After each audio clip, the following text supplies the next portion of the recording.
ಪೂಜೆ ಮಾಡಬೇಕಾ ಬೇಡವಾ? ಮಾಡಬಾರ್ದು ಅಂದರೆ ಹಾಗಿದ್ರೆ ಏನು ಮಾಡಬೇಕು? ಪೂಜೆ ಅಂದ್ರೇನು? ಧ್ಯಾನದಲ್ಲಿ ಆಗೋ ಅನುಭವಗಳ ಬಗ್ಗೆ ಏನು ಹೇಳ್ತೀರಿ? ಸಂಬಂಧದಲ್ಲಿ ಕ್ಷಮೆಯ ಬಗ್ಗೆ ತಿಳಿಸಿ. ಸಂಬಂಧದಲ್ಲಿ ಕ್ಷಮೆ ಎಷ್ಟು ಮುಖ್ಯ? ಮೂರ್ತಿ ಪೂಜೆ, ವಿಗ್ರಹಾರಾಧನೆ ಎರಡೂ ಒಂದೇನಾ? ನಾವು ಆಚರಣೆ ಮಾಡಬೇಕಾದ ಪದ್ಧತಿಗಳು ಯಾವುವು? ಅನಾರ್ಷ ಮತ್ತು ಆರ್ಷ ಗ್ರಂಥಗಳ ಬಗ್ಗೆ ಸ್ವಲ್ಪ ವಿವರಣೆ ಕೊಡಿ. ಈ ಪುಸ್ತಕಗಳೆಲ್ಲವನ್ನು ಲಭ್ಯ ಮಾಡಿಕೊಡೋಕ್ಕೆ ಸಾಧ್ಯನಾ? ತುಂಬ ವರ್ಷಗಳಿಂದ ನನಗೆ ಮದುವೆ ಆಗಬಾರ್ದು, ಸನ್ಯಾಸಿ ಆಗಬೇಕು ಅಂತ ಅನಿಸುತ್ತೆ. ಹಾಗನ್ನಿಸೋದು ಎಷ್ಟು ಸರಿ?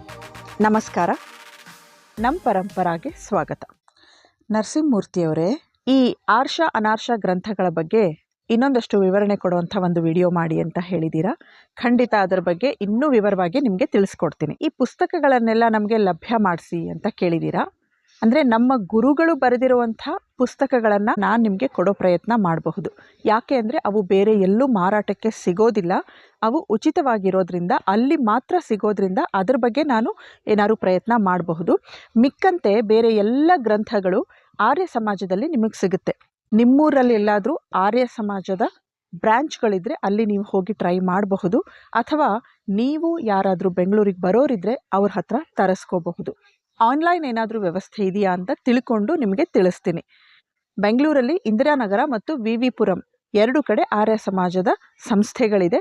ಅಲ್ಲಿ ನಿಮಗೆ ಎಲ್ಲ ಪುಸ್ತಕಗಳು ಲಭ್ಯವಾಗುತ್ತೆ. ಆರ್ಷ ಗ್ರಂಥಗಳಿಗೆ ಸಂಬಂಧಪಟ್ಟ ಎಲ್ಲ ಪುಸ್ತಕಗಳು ಆರ್ಯ ಸಮಾಜದಲ್ಲೇ ಸಿಗತ್ತೆ. ಅಲ್ಲಿ ಯಾವುದು ಅನಾರ್ಷ ಗ್ರಂಥಗಳು ಸಿಗೋದಿಲ್ಲ.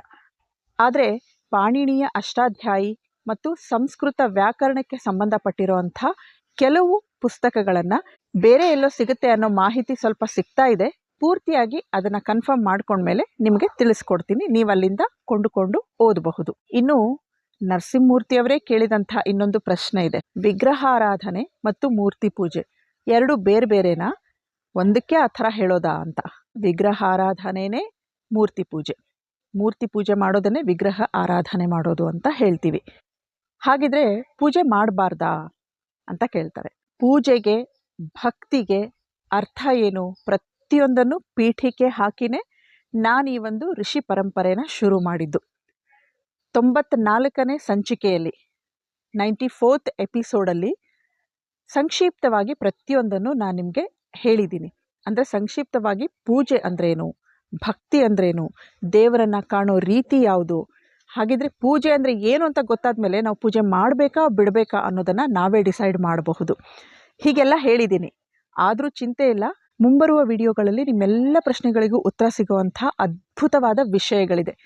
ಅದಕ್ಕೆ ಹೇಳಿದ್ದು, ಯಾರೂ ಕೂಡ ಈ ಋಷಿ ಪರಂಪರೆ ಶುರುವಾಗಿದೆಯಲ್ಲ ಇಲ್ಲಿವರೆಗೂ ಕೂಡ ಅದು ಅಷ್ಟೇ ಇಂಪಾರ್ಟೆಂಟ್ ಇದೆ. ಒಂದು ವೇಳೆ ಅದನ್ನು ನೋಡದೆ ಮಿಸ್ ಮಾಡ್ಕೊಂಡಿದ್ರು ಕೂಡ ಈ ಋಷಿ ಪರಂಪರೆ ಶುರುವಾದಾಗಿಂದ ಇನ್ನು ಮುಂದೆ ಬರೋ ಪ್ರತಿಯೊಂದು ವಿಡಿಯೋಗಳು ಕೂಡ ಅಷ್ಟೇ ಮುಖ್ಯವಾಗಿದೆ. ನೀವು ಅದನ್ನೆಲ್ಲ ನೋಡಿದ ಮೇಲೆ ನಿಮಗೆ ಗೊತ್ತಾಗುತ್ತೆ ಎಷ್ಟು ವಿಷಯಗಳು ಅದರಲ್ಲಿ ಅಡಗಿದೆ ಅಂತ. ನೀವೆಲ್ಲರೂ ಇಲ್ಲಿವರೆಗೂ ಕೇಳಿರೋ ಪ್ರಶ್ನೆ, ಇನ್ನು ಮುಂದೆ ಕೇಳೋ ಎಲ್ಲ ಪ್ರಶ್ನೆಗಳಿಗೂ ಉತ್ತರ ಅದರಲ್ಲಿ ಅಡಗಿದೆ. ಏನು ಹಾಗಿದ್ರೆ ಇದರಲ್ಲಿ ಅಷ್ಟೊಂದು ವಿಶೇಷ? ಬರೀ ಋಷಿಗಳ ಪರಂಪರೆ, ಋಷಿಗಳ ಬಗ್ಗೆ ಪರಿಚಯ ಆಗ್ತಿದೆ ಅಂತ ನಿಮಗೆ ಅನ್ನಿಸ್ತಿದೆ. ಇದೆಲ್ಲ ನಾನು ಬೇಸ್ ಹಾಕ್ತಿರೋದು. ಯಾರ್ಯಾರಿಗೆ ಈ ಎಲ್ಲ ವಿಷಯಗಳನ್ನು ತಿಳ್ಕೋಬೇಕು ಅಂತ ಆಸಕ್ತಿ ಇದೆ, ಅದರಲ್ಲೂ ಹೆಚ್ಚಾಗಿ ವೇದಗಳನ್ನು ಅಧ್ಯಯನ ಮಾಡಬೇಕು ಅಂತ ಯಾರ್ಯಾರು ಅಂದ್ಕೊಂಡಿದ್ರು, ಸುರೇಂದ್ರ ಕಾರ್ಕಳವರಾಗಿರಬಹುದು, ಓಂಕಾರ ಮೂರ್ತಿಯವರಾಗಿರಬಹುದು, ಕಾಂತರಾಜು ಅವರು, ಹಾಗೆ ಎಷ್ಟೊಂದು ಜನ ನೀವು ವೇದಗಳನ್ನು ಕಲಿಬೇಕು ಅಂತಿದ್ದೀರಾ, ಅಶ್ವಿನಿ ಅವರು, ಇಲ್ಲಿಂದ ಯಾವುದೇ ಒಂದು ಎಪಿಸೋಡನ್ನು ಕೂಡ ಮಿಸ್ ಮಾಡ್ಕೋಬೇಡಿ. ನೀವು ಇಲ್ಲಿವರೆಗೂ ನೋಡಿದ್ರು ನೋಡಿಲ್ಲ ಅಂದರೂ ಕೂಡ 95th ಎಪಿಸೋಡಿಂದ ಎಲ್ಲವನ್ನೂ ನೋಡಿಕೊಂಡು ಬನ್ನಿ. ಇನ್ನೊಂದು ವಿಷಯ ಏನು ಹೇಳಬೇಕು ಅಂತೀನಿ ಅಂದರೆ, ನಿಮ್ಮೆಲ್ಲರಿಗೂ ಇದು ಆವತ್ತಿನ ಎಪಿಸೋಡ್ ಒಂದೇ ನೋಡಿ ಬಿಟ್ಬಿಡೋ ಅಂಥದ್ದಲ್ಲ. ಅಂದರೆ ಈ ನ್ಯೂಸ್ ಪೇಪರ್ ಆಗಲಿ, ಬೇರೆ ಒಂದು ನ್ಯೂಸ್ ಆಗಲಿ, ಅವತ್ತೊಂದು ದಿನ ನ್ಯೂಸ್ ಅದು ಯಾವತ್ತು ಆಗಿರುತ್ತೋ, ಏನೋ ಒಂದು ಘಟನೆ ಆಗಲಿ, ಏನೋ ಒಂದು ವಿಚಾರ ಆಗಲಿ, ಅದು ನಡೆದಿರೋ ದಿನ ಅವತ್ತು ಒಂದು ದಿನಕ್ಕೆ ಆ ನ್ಯೂಸ್ಗೆ ಬೆಲೆ ಇರುತ್ತೆ. ಅದಾದಮೇಲೆ ಅವತ್ತಿನ ನ್ಯೂಸ್ ಹೊರಟೋಯ್ತು. ಇದು ಆ ಥರ ಜಸ್ಟ್ ಇನ್ಫಾರ್ಮೇಷನ್ ಅಲ್ಲ, ಇದು ನಿರಂತರ ಅಧ್ಯಯನ. ಎಷ್ಟೋ ಜನ್ಮಗಳನ್ನು ಎತ್ತಿ ಬಂದ್ರೂ ವೇದಗಳ ಅಧ್ಯಯನನ ಕಂಪ್ಲೀಟ್ ಮಾಡೋದಕ್ಕೆ ಆಗೋದಿಲ್ಲ. ಇದು ನಿರಂತರ ಅಧ್ಯಯನ. ಹಾಗೆ ಇದನ್ನು ತಿಳ್ಕೊಂಡು ನಾವು ಸ್ವಾಧ್ಯಾಯ, ನಮ್ಮ ಒಳಗಡೆ ಅಧ್ಯಯನ ಮಾಡ್ಕೋಬೇಕು. ಹಾಗಾಗಿ ಪ್ರತಿಯೊಂದು ಎಪಿಸೋಡನ್ನು, ಇದು ಬೇರೆ ವಿಡಿಯೋಗಳ ಥರ ಅಲ್ಲ. ಇವತ್ತೇನೋ ನೋಡಿದ್ವಿ, ಒಂದು ಇನ್ಫಾರ್ಮೇಷನ್ ಸಿಕ್ತು, ಅದರಿಂದ ಒಂದು ವಿಚಾರ ಗೊತ್ತಾಯಿತು ಅಷ್ಟೇ ಅನ್ನೋ ಅಂಥ ವಿಚಾರ ಅಲ್ಲ. ಪ್ರತಿಯೊಂದನ್ನು ಒಂದು ಸಾರಿ ಅಲ್ಲ, ತುಂಬ ಸಾರಿ ಕೇಳಿಸ್ಕೊಂಡು ನೋಡಿಕೊಂಡು ಬಾಳಿಗಿಳಿಸ್ಕೋಬೇಕಾಗತ್ತೆ. ಇದು ಇವತ್ತಿನ ವಿಡಿಯೋ ನೋಡಿದ್ವಿ ಆಗೋಯ್ತು ಅನ್ನೋ ಹಾಗಿಲ್ಲ. ತುಂಬ ಸಾರಿ ನೋಡಿದ್ರೂ ಕಡಿಮೆನೆ, ಅಷ್ಟು ಅಧ್ಯಯನ ಮಾಡಬೇಕಾಗತ್ತೆ. ನಾನು 10 ವರ್ಷಗಳಿಂದ ನಮ್ಮ ಗುರುಗಳ ಹತ್ರ ವೇದಗಳನ್ನು ಅಧ್ಯಯನ ಮಾಡ್ತಾ ಇದ್ದೀನಿ. ಮೊದಲನೇ ದಿನ ಹೇಳಿದ ಮಂತ್ರವನ್ನು ಇವತ್ತಿಗೂ ನಾನು ಮನವರಿಕೆ ಮಾಡ್ಕೊಳ್ತಾನೆ ಇರ್ತೀನಿ. ಪ್ರತಿ ಸಾರಿ ತುಂಬ ದಿನಗಳಿಂದ ಬಿಟ್ಟು ಮತ್ತೆ ಮೊದಲನೇ ಮಂತ್ರದಿಂದ ಬಂದಾಗ ಪ್ರತಿ ಸಾರಿ ಆ ಮಂತ್ರದ ಅರ್ಥ ಒಂದು ಹೊಸದಾಗಿ ಅರ್ಥ ಆಗುತ್ತೆ ನನಗೆ. ಎಷ್ಟು ಸಾರಿ ನೋಡಿದ್ರೂ, ಎಷ್ಟು ಸಾರಿ ಆ ನೋಟ್ಸ್ಗಳನ್ನು ಓದಿ ಅದರ ಮೇಲೆ ಧ್ಯಾನ ಮಾಡಿ ಅಧ್ಯಯನ ಮಾಡಿದ್ರೂ ಪ್ರತಿ ಸಾರಿ ಹೊಸದಾದ ಒಂದು ವಿಷಯ ಗೊತ್ತಾಗ್ತಾ ಇರುತ್ತೆ. 10 ವರ್ಷಗಳಿಂದ ನಿರಂತರ ನಾನು ಅದನ್ನೇ ರಿಪೀಟ್ ಮಾಡ್ತಾ ಇದ್ದೀನಿ. ಹಾಗಾಗಿ ನೀವು ಇವತ್ತಿನ ವಿಡಿಯೋ ಇವತ್ತು ನೋಡದೆ ಆಗೋಯ್ತು ಅನ್ನೋ ಹಾಗಿಲ್ಲ. ಮತ್ತೆ ಮತ್ತೆ ಮತ್ತೆ ಪದೇ ಪದೇ ಪದೇ ಪದೇ ಅದನ್ನು ಮನನ ಮಾಡ್ತಾನೆ ಇರಬೇಕು. ವೇದಗಳ ವಿಚಾರನೇ ಹಾಗೆ. ಹಾಗಾಗಿ ಇವು ಒಂದಕ್ಕೊಂದು ಲಿಂಕ್ ಕೂಡ ಇರುತ್ತೆ. ಇವತ್ತು ಸ್ಟಾರ್ಟ್ ಮಾಡಿ ಇವತ್ತೇ ಆ ವಿಷಯ ಮುಗಿದು ಬಿಡಲ್ಲ. ಇನ್ಯಾವುದೋ ಮಂತ್ರದಲ್ಲಿ ಇನ್ಯಾವುದೋ ಎಪಿಸೋಡಲ್ಲಿ ಆ ವಿಷಯ ಮುಂದುವರಿಯುತ್ತೆ. ಒಂದಕ್ಕೊಂದು ಪೂರಕವಾದ ಮಂತ್ರಗಳಿವೆ. ಪ್ರತಿಯೊಂದು ಮಂತ್ರಗಳಲ್ಲಿ ಪ್ರತಿಯೊಂದು ವಿಷಯದ ಬಗ್ಗೆ ಹೇಳೋದ್ರಿಂದ ನಿಮಗೆ ಎಲ್ಲವನ್ನು ನೋಡ್ತಾನೇ ಇದ್ರೇನೆ, ಯಾವಾಗ ನಾನು ವಿಡಿಯೋ ಹಾಕದೆ ಗ್ಯಾಪ್ ಇರುತ್ತೋ ಆ ಗ್ಯಾಪಲ್ಲಿ ಆದಷ್ಟು ನೀವು ಪುನರ್ಮನನ ಮಾಡಬೇಕು. ಈಗ ಆಗಿರೋದನ್ನೇ ಎಲ್ಲಾದರೂ ನಿಮಗೆ ಕನ್ಫ್ಯೂಷನ್ ಇದ್ದರೆ ನೋಡ್ತಾ ಇರಬೇಕು. ಒಂದು ಗೊಂದಲ ಶುರುವಾಗಿದೆ ಅಂತ ನರಸಿಂಹಮೂರ್ತಿಯವರು ಕೇಳಿದ್ದಾರೆ. ಪೂಜೆ ಮಾಡಬೇಕಾ ಬಿಡಬೇಕಾ, ಹಾಗಿದ್ರೆ ಮಾಡಬಾರ್ದು ಅಂದರೆ ಏನನ್ನು ಪೂಜೆ ಮಾಡಬೇಕು, ಏನು ಮಾಡಬೇಕು ಹಾಗಿದ್ರೆ ನಾವು ಅಂತ. ಇದಕ್ಕೆಲ್ಲ ನಾನು ಸಂಕ್ಷಿಪ್ತವಾಗಿ 94th ಎಪಿಸೋಡಲ್ಲಿ ಆನ್ಸರ್ ಮಾಡಿದ್ದೀನಿ. ಪೂಜೆ ಮಾಡಬಾರ್ದು ಅನ್ನೋದಿದ್ರೆ ಅದಕ್ಕೆ ಪರ್ಯಾಯ ಏನು ಅಂತ ಎಲ್ಲನೂ ಹೇಳಿದ್ದೀನಿ. ಆದರೂ ಗೊಂದಲ ಶುರುವಾಗಿದೆ ಅಂದರೆ ನಿಮಗೆ ಜಿಜ್ಞಾಸೆ ಶುರುವಾಗಿದೆ ಅಂತ ಅರ್ಥ. ಇದು ತುಂಬ ಸಂತೋಷ ಪಡುವಂಥ ವಿಷಯ. ಇಲ್ಲ ಅಂದರೆ ಎಸ್ ಆರ್ ನೋ ಎರಡೇ ಇರುತ್ತೆ. ಇಲ್ಲ ನಾನು ಮಾಡ್ತೀನಿ ಮುಂದುವರಿತೀನಿ, ಇಲ್ಲ ನಾನು ಮಾಡಲ್ಲ. ಯಾವುದೋ ಒಂದು ವಿಚಾರದಲ್ಲಿ ನಮಗೆ ಗೊಂದಲ ಶುರುವಾಯಿತು ಅಂದರೆ ಅಲ್ಲಿ ನಮ್ಮ ಜಿಜ್ಞಾಸೆ ಶುರುವಾಯಿತು ಅಂತ ಅರ್ಥ. ಅದೊಂದು ಶುಭ ಸೂಚನೆ. ಗೊಂದಲ ಶುರುವಾಗಿದೆ ಅಂದರೆ ಆ ವಿಚಾರಗಳನ್ನು ತಿಳ್ಕೊಳ್ಳೋದ್ರಲ್ಲಿ ನಮಗೆ ತುಂಬ ಸಂತೋಷ ಇರುತ್ತೆ, ತುಂಬ ಜಿಜ್ಞಾಸೆ ಇರುತ್ತೆ. ಈ ಥರ ಗೊಂದಲಗಳು ಬರಬೇಕು. ಅದು ಬರಬೇಕು ಅಂತಾನೆ ನಾನು ಸಂಕ್ಷಿಪ್ತವಾಗಿ ಪೀಠಿಕೆ ಹಾಕಿ ಇದನ್ನೆಲ್ಲ ಶುರು ಮಾಡಿದ್ದೀನಿ. ಇಷ್ಟು ದಿನಕ್ಕೆ ನಿಮ್ಮಲ್ಲಿ ಗೊಂದಲ ಶುರುವಾಯಿತು ಅಂತ ನೆನ್ನೆ ಕೇಳಿದ ತಕ್ಷಣವೇ ನನಗೆ ತುಂಬ ಸಂತೋಷ ಆಯಿತು. ಯಾಕೆ ಅಂದರೆ ಇಲ್ಲಿಂದ ನಾವು ಹಾಗಿದ್ರೆ ಯಾವುದು ಸರಿ ಇಲ್ಲ, ಆರ್ಷ ಯಾವುದು ಅನಾರ್ಷ ಯಾವುದು, ಈ ಎಲ್ಲದರ ಮಧ್ಯ ದ್ವಂದ್ವ ನಮಗೆ ಶುರುವಾಗ್ತಾ ಹೋಗುತ್ತೆ. ಆ ದ್ವಂದ್ವವನ್ನು ಕಂಪ್ಲೀಟಾಗಿ ಕ್ಲಿಯರ್ ಮಾಡ್ಕೊಳ್ಳೋದೇನೆ ಸತ್ಯದರ್ಶನ, ಜ್ಞಾನದರ್ಶನ. ಇಲ್ಲಿ ನಿಜವಾಗಿ ಇವತ್ತು ನಿಮ್ಮಲ್ಲಿ ಆ ದ್ವಂದ್ವ ಗೊಂದಲ ಶುರುವಾಗಿದೆ ಅಂದರೆ ಇಲ್ಲಿಂದ ನಿಮ್ಮ ಅಧ್ಯಯನ ಶುರುವಾಯಿತು ಅಂತ ಅರ್ಥ. ಆದಷ್ಟು ಬೇಗ ಈ ಗೊಂದಲ ಕಳೆದು ಬೇಗ ನೀವು ಸತ್ಯದರ್ಶನ ಮಾಡಿಕೊಂಡು ಸಾಧಕರಾಗ್ತೀರಾ, ಸಾಧನೆಯಲ್ಲಿ ಕಂಪ್ಲೀಟಾಗಿ ಮುಂದುವರಿತೀವಿ ಅನ್ನೋದು ಒಂದು ಶುಭ ಸೂಚನೆ, ಗುಡ್ ನ್ಯೂಸ್ ಅಂತ ಹೇಳಬಹುದು. ಇನ್ನು ಮುಂದೆ ಬರೋ ವಿಚಾರಗಳು ಇದರ ಮೇಲೆ ಇರೋದ್ರಿಂದ ನರಸಿಂಹಮೂರ್ತಿಯವರೇ, ನೀವು ಇಲ್ಲಿ ಕೇಳಿದ ಎಲ್ಲ ಪ್ರಶ್ನೆಗಳಿಗೂ ಅಲ್ಲಿ ಸಂಕ್ಷಿಪ್ತವಾಗಿ ಉತ್ತರ ಕೊಟ್ಟಿದ್ದೀನಿ 94th ಎಪಿಸೋಡಲ್ಲಿ. ಆದರೆ ಇನ್ನು ಮುಂದೆ ಬರೋ ಪ್ರತಿಯೊಂದು ಎಪಿಸೋಡನ್ನು ಖಂಡಿತ ನೀವು ತುಂಬ ಆಸಕ್ತಿಯಿಂದ, ತುಂಬ ಶ್ರದ್ಧೆಯಿಂದ ಪ್ರತಿಯೊಂದನ್ನು ನೋಡ್ತೀರಾ, ಪ್ರತಿಯೊಂದಕ್ಕೂ ಸ್ಪಂದಿಸ್ತೀರಾ. ಆದ್ರೂ ಇನ್ನೂ ಶ್ರದ್ಧೆಯಿಂದ ನೋಡಿ. ಹಾಗೆ ಎಲ್ಲೇ ನಿಮ್ಗೆ ಏನೇ ಡೌಟ್ ಬಂದರೂ ಅದರ ಹಿಂದಿನ ಸಂಚಿಕೆಯನ್ನು ನೋಡ್ತಾ ಬನ್ನಿ ಅಂತ ಹೇಳ್ತೀನಿ. ಈಗಂತೂ ಋಷಿಗಳ ಬಗ್ಗೆ ಒಂದು ಚಿಕ್ಕ ಪರಿಚಯ ಕೊಡ್ತಾ ಇದ್ದೀನಿ. ಅದರಲ್ಲೂ ಕೂಡ ನಿಮಗೆ ಆರ್ಷ ಅನಾರ್ಷ ಏನು ಅನ್ನೋದು ಸ್ವಲ್ಪ ಅರ್ಥ ಆಗುತ್ತೆ. ಇನ್ನು ಮುಂದೆ ಬರ್ತಾ ಇರೋ ಪ್ರತಿಯೊಂದು ಎಪಿಸೋಡು ಒಂದಕ್ಕಿಂತ ಒಂದು ಹೆಚ್ಚು ಅಂತ ಹೇಳಬಹುದು. ಯಾಕೆ ಹೀಗೆ ಹೇಳ್ತಿದ್ದೀನಿ ಅನ್ನೋದು ಆಮೇಲೆ ನಿಮಗೆ ಗೊತ್ತಾಗುತ್ತೆ. ನಾನೇನೂ ಹೇಳದೇ ಇದ್ರೂ ನಿಮ್ಮೆಲ್ಲ ಪ್ರಶ್ನೆಗಳಿಗೂ ಅಲ್ಲಿ ಆನ್ಸರ್ ಸಿಕ್ಬಿಡತ್ತೆ. ಅದು ಅಲ್ಲದೆ ಬೇರೆಯವರಿಗೂ ಕೂಡ ನಾನು ಹೇಳ್ದೇನೆ ನೀವು ಯಾರಿಗಾದರೂ ಏನಾದರೂ ಆನ್ಸರ್ ಮಾಡಬೇಕು, ಯಾರಾದರೂ ನಿಮ್ಮ ಹತ್ರ ಒಂದು ಸಮಸ್ಯೆನೋ, ಒಂದು ಡೌಟ್, ಒಂದು ಅನುಮಾನ, ಏನೇ ಗೊಂದಲ ತೊಗೊಂಡು ಬಂದ್ರೂ ನೀವು ಅವ್ರಿಗೆ ಈ ಎಪಿಸೋಡ್ಗಳನ್ನು ಕೇಳಿಬಿಡು, ಇನ್ನೇನು ಕೇಳೋ, ಯಾರನ್ನೂ ಏನೂ ಕೇಳೋ ಅವಶ್ಯಕತೆನೇ ಬೀಳಲ್ಲ ಅಂತ ಹೇಳ್ತೀರಾ. ಅಷ್ಟು ಅದ್ಭುತವಾದ ವಿಷಯಗಳಿದೆ. ಇಲ್ಲಿಂದ ಮಿಸ್ ಮಾಡ್ಕೋಬೇಡಿ, ಎಲ್ಲದಕ್ಕೂ ಉತ್ತರ ಸಿಗುತ್ತೆ. ಆವಾಗ ಪೂಜೆ ಮಾಡಬೇಕಾ ಬೇಡವಾ, ಪೂಜೆ ಹೇಗೆ ಮಾಡಬೇಕು, ಪೂಜೆ ಅಂದರೆ ಏನು ಅನ್ನೋದು ನಿಮಗೆ ಅರ್ಥ ಆಗಿರುತ್ತೆ. ನೀವೇ ಇನ್ನೊಬ್ಬರಿಗೆ ಹೇಳೋ ಮಟ್ಟಕ್ಕೆ ರೆಡಿ ಆಗೋದ್ರಿಂದ ನಾನು ಹೇಳೋ ಅಂಥ ಯಾವ ಅವಶ್ಯಕತೆನೇ ನಿಮಗೆ ಬೀಳೋದಿಲ್ಲ. ಆವಾಗ ನೀವೇ ಏನು ಮಾಡಬೇಕು, ನಮ್ಮ ಆಚರಣೆಗಳು ಏನಾಗಿರಬೇಕು ಅನ್ನೋದನ್ನು ನಿರ್ಧಾರ ಮಾಡಬಹುದು. ಇನ್ನು ಅನಿತಾ ಜಯಚಂದ್ರ ಕ್ಷಮೆಯ ಬಗ್ಗೆ ಹೇಳಿ ಅಂತ ಹೇಳಿದ್ದಾರೆ. ಅಂದರೆ ಫಾರ್ಗಿವ್ನೆಸ್ ಇನ್ ರಿಲೇಷನ್ಶಿಪ್ ಅಂತ. ಕ್ಷಮೆ ಮಾಡೋದೇನಿದೆಯಲ್ಲ, ಅಂದರೆ ಶಿಕ್ಷೆ ಕೊಡೋದಕ್ಕಿಂತ ತಪ್ಪು ಮಾಡೋರನ್ನ ಕ್ಷಮಿಸೋನು ತುಂಬ ದೊಡ್ಡವನಾಗಿರ್ತಾನೆ. ಕ್ಷಮಿಸೋದು ತುಂಬ ದೊಡ್ಡ ಗುಣ. ಆದರೆ ಇಲ್ಲಿ ಕ್ಷಮಿಸಿ ಸುಮ್ಮನೆ ಬಿಟ್ಟು ಬಿಡೋ ಹಾಗಿಲ್ಲ. ಯಾಕೆ ಅಂದರೆ ಇದರಲ್ಲಿ 2 ಥರ ಇದೆ. ಅವರಾಗವರೇ ನಂದು ತಪ್ಪಾಯಿತು, ದಯವಿಟ್ಟು ನನ್ನ ಕ್ಷಮಿಸು ಅಂತ ಕೇಳ್ಕೊಂಡ್ರೆ ಆವಾಗ ಕ್ಷಮೆ ಕೊಡೋದಕ್ಕೊಂದರ್ಥ ಇದೆ. ಅವರು ಕೇಳದೇನೆ ನಾವೇ ದೊಡ್ಡವರಾಗಿ ಅವ್ರನ್ನ ಕ್ಷಮಿಸ್ಬಿಡೋಣ ಅನ್ನೋದು ಕೂಡ ಇನ್ನೊಂದಿದೆ. ಈ 2 ರೀತಿಯ ಕ್ಷಮೆಗಳಿದೆ. ಅವರಾಗೆ ಕ್ಷಮೆ ಕೇಳ್ತಿದ್ರೆ ಕ್ಷಮೆಯ ಅರ್ಥನೇ ಏನು ಅಂತಂದರೆ, ಇನ್ನೊಂದು ಸಾರಿ ನಾನು ಇದನ್ನು ಮಾಡಲ್ಲ ಅಂತ. ಕ್ಷಮೆ ಕೇಳೋದ್ರಲ್ಲೇ ಅವರು ತಮ್ಮಷ್ಟಕ್ಕೆ ತಾವೇ ಒಂದು ಆಶ್ವಾಸನೆ ಕೊಟ್ಕೊಳ್ಬೇಕು, ಸಂಕಲ್ಪ ಮಾಡ್ಕೋಬೇಕು. ಅವರು ತಮ್ಮಷ್ಟಕ್ಕೆ ತಾವೇ ಒಂದು ಅಗ್ರಿಮೆಂಟ್ ಥರ ಮಾಡ್ಕೋಬೇಕು. ಅಂದರೆ ಈ ತಪ್ಪು ನಾನು ಮಾಡಿದ್ದೀನಿ, ನನ್ನನ್ನು ಕ್ಷಮಿಸ್ಬಿಡು ಅಂತ ಹೇಳುವಾಗ ಇನ್ಯಾವತ್ತೂ ನಾನಿಂಥ ತಪ್ಪನ್ನು ಮಾಡಲ್ಲ ಅಂತ ಅರ್ಥ. ಅದು ಒಂದು ಅನ್ಟೋಲ್ಡ್ ಅನ್ರಿಟನ್ ಅಗ್ರಿಮೆಂಟ್ ಅಂತ ಹೇಳಬಹುದು. ಅವರು ಬಾಯಲ್ಲಿ ಹೇಳಲ್ಲ, ಬಟ್ ಕ್ಷಮೆಯ ಅರ್ಥ ಅದೇ. ಹಾಗಿದ್ದರೆ ಮಾತ್ರ ಆ ಕ್ಷಮೆ ಕೊಡೋದಕ್ಕೆ ಒಂದು ಅರ್ಥ ಇದೆ. ಒಂದು ವೇಳೆ ಅವರು ಕೇಳದೇನೆ ನೀವೇ ದೊಡ್ಡವರಾಗಿ ದೊಡ್ಡ ಗುಣದಿಂದ ಅವ್ರು ಏನೇ ತಪ್ಪು ಮಾಡಿದ್ರು ನಾನು ಅವ್ರನ್ನ ಕ್ಷಮಿಸ್ತೀನಿ ಅಂತ ಹೇಳೋದು ತುಂಬ ದೊಡ್ಡ ಗುಣ, ಒಳ್ಳೆಯದೇ. ಆದರೆ ನೀವು ಕೊಟ್ಟ ಕ್ಷಮೆಗೆ ಅವ್ರ ಹತ್ರ ಏನೂ ಬೆಲೆ ಇರೋಲ್ಲ. ಅಂದರೆ ನೀವು ಕ್ಷಮಿಸಿದ್ದೀರಾ ಇಲ್ವಾ ಅಂತಲೂ ಅವ್ರಿಗೆ ಗೊತ್ತಾಗಲ್ಲ. ಕ್ಷಮಿಸಿದ್ರೂ ಈ ಥರ ಇಷ್ಟು ದೊಡ್ಡ ತಪ್ಪು ಮಾಡಿ ಇಷ್ಟೆಲ್ಲ ನಾನು ನೋಯಿಸಿದ ಮೇಲೂ, ಅಥವಾ ಅವ್ರು ಏನೇ ಮಾಡಿರಬಹುದು, ಯಾರ ಬಗ್ಗೆನೇ ನೀವು ಕೇಳ್ತಿರಬಹುದು, ನನ್ನ ಕ್ಷಮಿಸ್ಬಿಟ್ರು ಅಂತ ಅದರ ಮಹತ್ವ ಅವ್ರಿಗೆ ಗೊತ್ತಾಗಲ್ಲ. ಹಾಗಾಗಿ ಕ್ಷಮಿಸೋರ ಮೇಲೆ ಒಂದು ದೊಡ್ಡ ಜವಾಬ್ದಾರಿ ಏನಿರುತ್ತೆ ಅಂದರೆ, ಬರೀ ಕ್ಷಮಿಸೋದು ಅಲ್ಲ, ಅವರನ್ನು ಮತ್ತೆ ತಪ್ಪು ಮಾಡದೇ ಇರೋ ಹಾಗೆ ಒಳ್ಳೆ ದಾರಿಯಲ್ಲಿ ನಡೆಸೋದು ನಮ್ಮ ಜವಾಬ್ದಾರಿ ಆಗುತ್ತೆ. ಒಳ್ಳೆ ದಾರಿಯಲ್ಲಿ ನಡೆಸೋದಂದ್ರೇನು? ಅವರಿಗೆ ಆ ತಿಳುವಳಿಕೆ ಕೊಡಬೇಕು. ಇದು ನೀನು ಮಾಡಿದ್ದು, ಹೀಗೆ ಮಾಡೋದು ಎಷ್ಟು ದೊಡ್ಡ ತಪ್ಪು, ಹೀಗೆ ಮಾಡೋದ್ರಿಂದ ಎಷ್ಟು ಜನರಿಗೆ ನೋವು ಕಷ್ಟ ಪ್ರತಿಯೊಂದು ಆಗತ್ತೆ, ಇದು ನೀನು ಮಾಡಬಾರ್ದು, ಈ ಗುಣ ನಿಂದ ಆಗಬಾರ್ದು.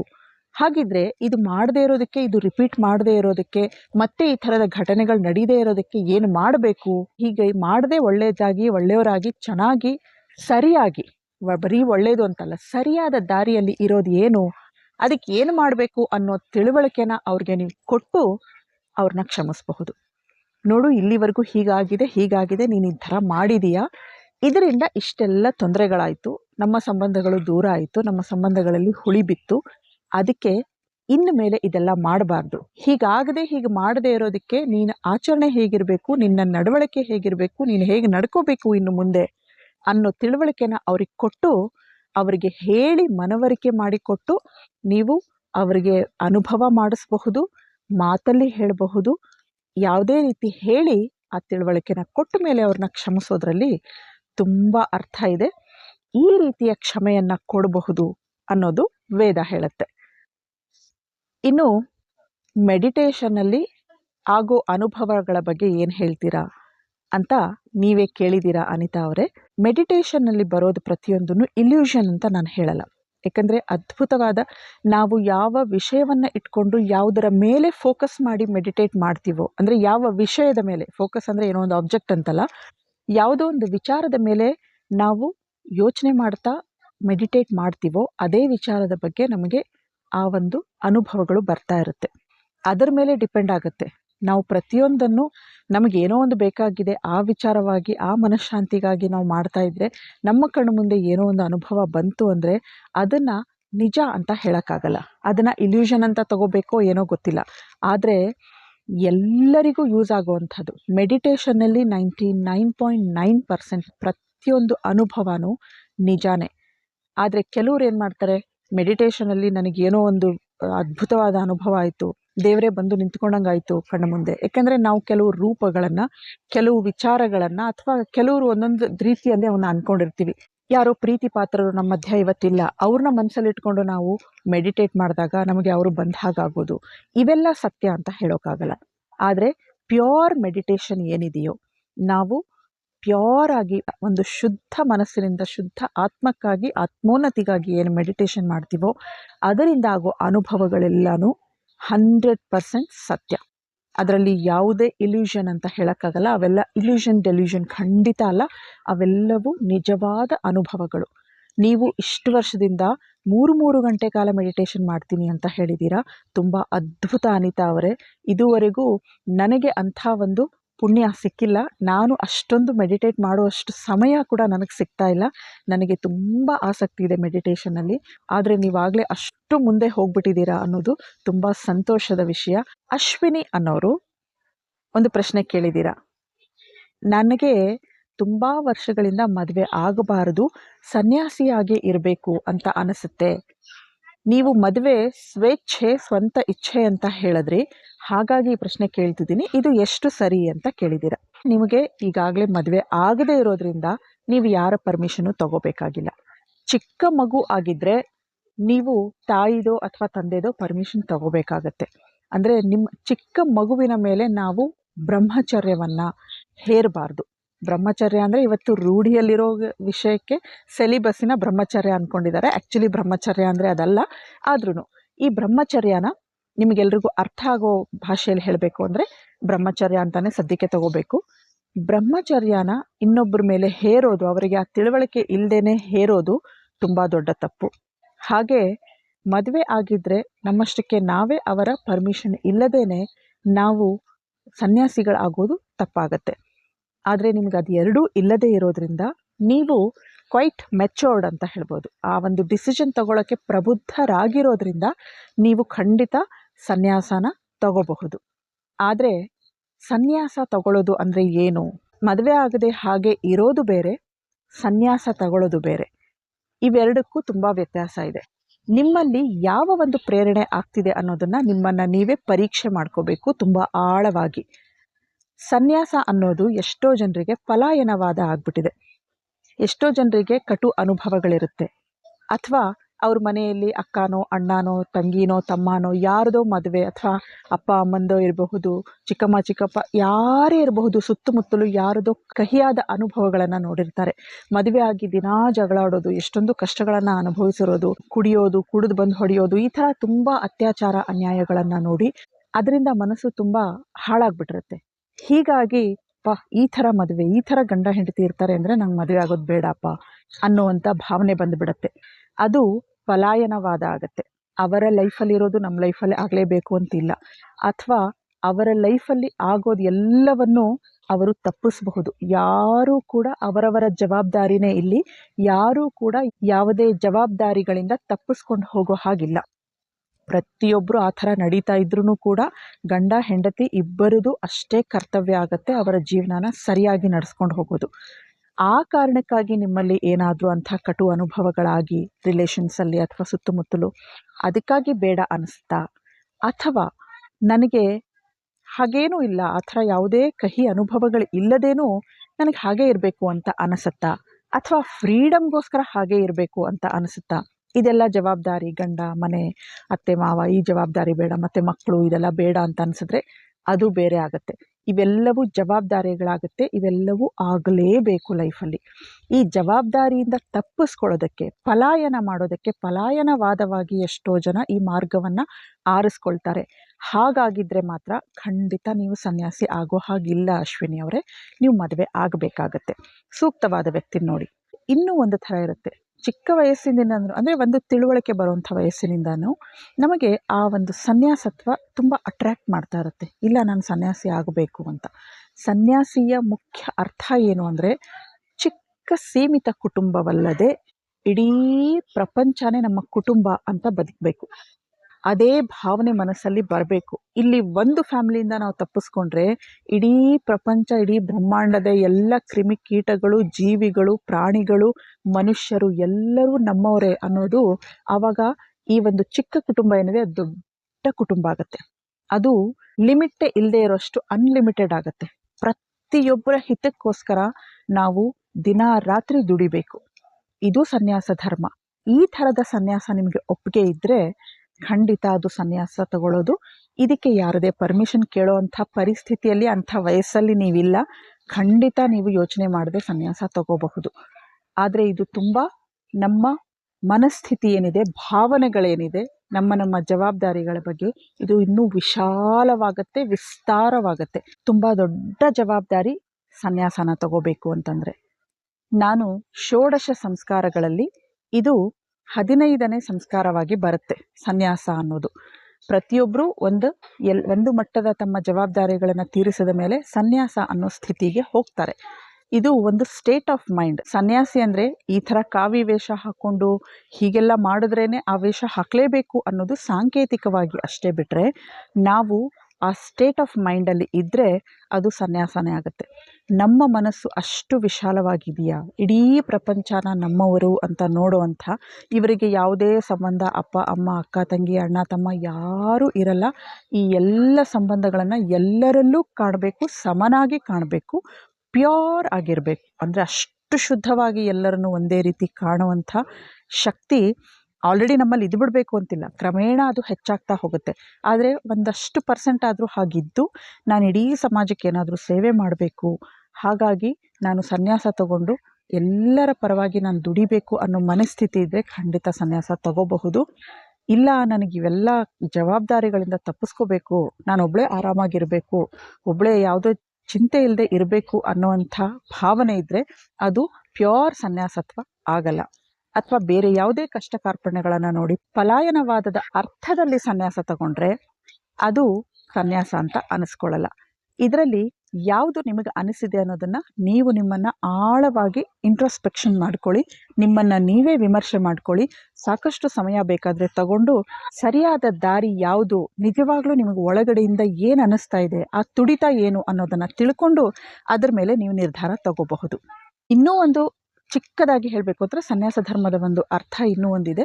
ನೀವು ಸನ್ಯಾಸ ತಗೊಂಡು ಬೇರೆ ಯಾವುದೇ ಲೌಕಿಕ ವ್ಯವಹಾರಗಳಲ್ಲಿ ಆಸಕ್ತಿ ಇಲ್ಲದೇನೆ ನೀವು ಮೋಕ್ಷಕ್ಕೋಸ್ಕರ ಸಾಧನೆ ಮಾಡಿ ಹೋಗಬೇಕು ಅಂದರೆ ಅದು ಕೂಡ ಸಾಧ್ಯತೆ ಇದೆ.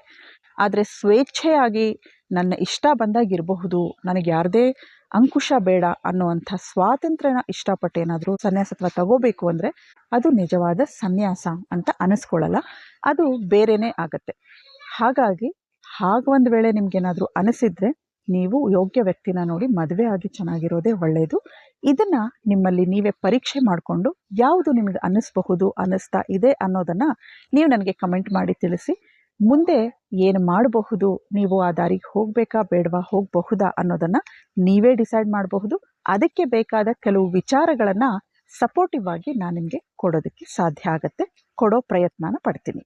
ಇಷ್ಟೆಲ್ಲ ನಾನು ತುಂಬ ಒತ್ತಿ ಋಷಿ ಪರಂಪರೆಯಿಂದ ಪ್ರತಿಯೊಂದನ್ನು ನೋಡಿ ಅಂತ ಯಾಕೆ ಹೇಳ್ತಿದ್ದೀನಿ ಅಂದರೆ, ಎಷ್ಟೋ ಜನ ನನಗೆ ಹೋಮ ಹವನಗಳನ್ನು ಮಾಡೋದು ತೋರಿಸಿ, ಅದರ ವಿಧಿವಿಧಾನಗಳನ್ನು ತೋರಿಸಿ, ಸಂಧ್ಯಾವಂದನೆ ವಿಧಿವಿಧಾನಗಳನ್ನು ತೋರಿಸಿ ಅಂತ ಹೇಳ್ತಿದ್ದೀರಾ. ಇದೆಲ್ಲ ನನ್ನ ಗಮನದಲ್ಲಿದೆ. ಇದಕ್ಕೆ ಒಂದು 2-3 ಎಪಿಸೋಡು ಹೋಮ ಹವನದ ವಿಧಿವಿಧಾನದ ಎಪಿಸೋಡು ರೆಡಿ ಕೂಡ ಇದೆ. ಆದರೆ ನಾನು ಯಾಕೆ ಅದನ್ನು ಈಗಲೇ ನಿಮಗೆ ತಿಳಿಸ್ತಿಲ್ಲ ಅಂತಂದರೆ, ನೀವು ಈ ಮುಂಬರುವ ವಿಚಾರಗಳಲ್ಲಿ ತುಂಬ ಮೂಲ ಇದೆ ಇದರಲ್ಲಿ, ಬೇಸಿಕ್, ಆ ಬೇಸ್ನ ಫೌಂಡೇಶನ್ನ ಚೆನ್ನಾಗಿ ಹಾಕಿ ನಿಮ್ಗೆ ಅದನ್ನು ಹೇಳಿದಾಗ ನಿಮಗೆ ತುಂಬ ಚೆನ್ನಾಗಿ ಅರ್ಥ ಆಗುತ್ತೆ. ಇದು ತುಂಬ ಇಂಪಾರ್ಟೆಂಟ್ ಇರೋದ್ರಿಂದ ಇದರಲ್ಲಿ ಆಸಕ್ತಿ ಇರೋ ಪ್ರತಿಯೊಬ್ಬರಿಗೂ ಜನರಲ್ ಆಗಿ ಎಷ್ಟೋ ಕ್ವಶನ್ಸು, ಎಷ್ಟೋ ಅನುಮಾನಗಳು, ಡೌಟ್ಸು ಪ್ರತಿಯೊಂದು ಇರುತ್ತೆ. ಆ ಎಲ್ಲ ಸಮಸ್ಯೆಗಳು, ಅನುಮಾನಗಳನ್ನು ಬಗೆಹರಿಸೋದಕ್ಕೆ ಇಲ್ಲಿಂದ ಮುಂಬರುವ ಎಲ್ಲ ವಿಡಿಯೋಗಳು ತುಂಬಾ ಅದ್ಭುತವಾಗಿದೆ.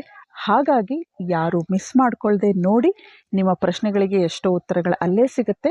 ಆದರೂ ಪ್ರಶ್ನೆಗಳು ಮಿಕ್ಕಿದ್ರೆ ಖಂಡಿತ ಕಮೆಂಟ್ ಮಾಡಿ ತಿಳಿಸ್ತಾನೆ ಇರ್ತೀನಿ.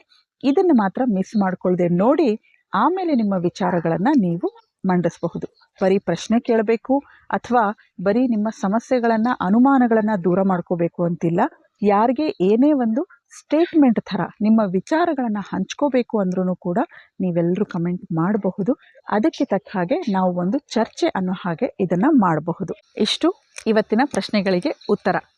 ಯಾವುದಾದ್ರೂ ಪ್ರಶ್ನೆ, ಯಾರದಾದ್ರೂ ಪ್ರಶ್ನೆ ಮಧ್ಯದಲ್ಲಿ ಬಿಟ್ಟು ಹೋಗಿದ್ರೆ ದಯವಿಟ್ಟು ಇನ್ನೊಂದು ಸಲ ಕಮೆಂಟ್ ಮಾಡಿ ತಿಳಿಸಿ, ಅವುಗಳಿಗೂ ಉತ್ತರ ಕೊಡೋ ಪ್ರಯತ್ನ ಪಡ್ತೀನಿ. ಹಾಗೆ ಕಾಂತರಾಜ್ ಅವರು ಕಳಿಸ್ತಿರೋ ಮೆಸೇಜು ನನಗೆ ಸರಿಯಾಗಿ ಡಿಸ್ಪ್ಲೇ ಆಗ್ತಿಲ್ಲ, ಏನೋ ತೊಂದರೆ ಆಗಿರೋದ್ರಿಂದ ಅದು ಗೊತ್ತಾಗ್ತಿಲ್ಲ ಯಾಕೆ ಓಪನ್ ಆಗ್ತಿಲ್ಲ ಅಂತ. ಅದಕ್ಕೆ ನೀವು ಮೊನ್ನೆ ಮಾಡಿರೋ ಒಂದು ವಿಡಿಯೋನ ಮನೆಯ ಒಂದು ಯಾವುದೋ ಬ್ಯುಸಿನೆಸ್ಸಿಂದ ನಾವು ನೋಡೋಕ್ಕಾಗಿಲ್ಲ, ನೋಡ್ತೀನಿ ಅಂತ ಹೇಳಿದ್ದೀರಾ. ನೋಡೋಕ್ಕಾಗಿಲ್ಲ ಅನ್ನೋವರೆಗೂ ಬಂದಿದೆ, ಮುಂದಿಂದು ನನಗೆ ಡಿಸ್ಪ್ಲೇ ಆಗ್ತಿಲ್ಲ. ಅದು ಏನು ಅಂತ ಇನ್ನೊಂದು ಸಲ ಕಳಿಸಿದ್ರೆ ಅನುಕೂಲ ಆಗುತ್ತೆ. ಅದರಲ್ಲಿ ಏನಾದರೂ ಪ್ರಶ್ನೆ ಇದ್ದರೆ ನೋಡಿ ಹೇಳೋದಕ್ಕೆ ನನಗೆ ಅನುಕೂಲ ಆಗುತ್ತೆ. ಅದಕ್ಕೆ ಕಾಂತರಾಜ್ ಅವ್ರಿಗೆ ಇನ್ನೊಂದು ಸಲ ಅದೇ ಕಮೆಂಟ್ನ ರಿಪೀಟ್ ಮಾಡಿ ಅಥವಾ ಕಳಿಸಿ ಅಂತ ಕೇಳ್ಕೊಳ್ತಿದ್ದೀನಿ. ಇನ್ಯಾರ್ದಾದ್ರೂ ಪ್ರಶ್ನೆ ಇದ್ದರೆ, ಎಲ್ಲಾದರೂ ಪ್ರಶ್ನೆ ಬಿಟ್ಟು ಹೋಗಿದ್ದರೆ ಖಂಡಿತ ಇನ್ನೊಂದು ಸಲ ಕಮೆಂಟ್ ಮಾಡಿ ತಿಳಿಸಿ, ಉತ್ತರ ಕೊಡೋದಕ್ಕೆ ನನ್ನ ಕೈಲಾದ ಪ್ರಯತ್ನ ಪಡ್ತೀನಿ. ಅಪಾರವಾದ ಜ್ಞಾನ ಪಡೀರಿ ಅಂತ ಹೇಳ್ತಾ ಮುಂದಿನ ಭಾಗದಲ್ಲಿ ಮತ್ತೊಂದಷ್ಟು ವೈದಿಕ ವಿಚಾರಗಳೊಂದಿಗೆ ಮತ್ತೆ ಸಿಗೋಣ. ಅಲ್ಲಿವರೆಗೂ ನಮಸ್ಕಾರ.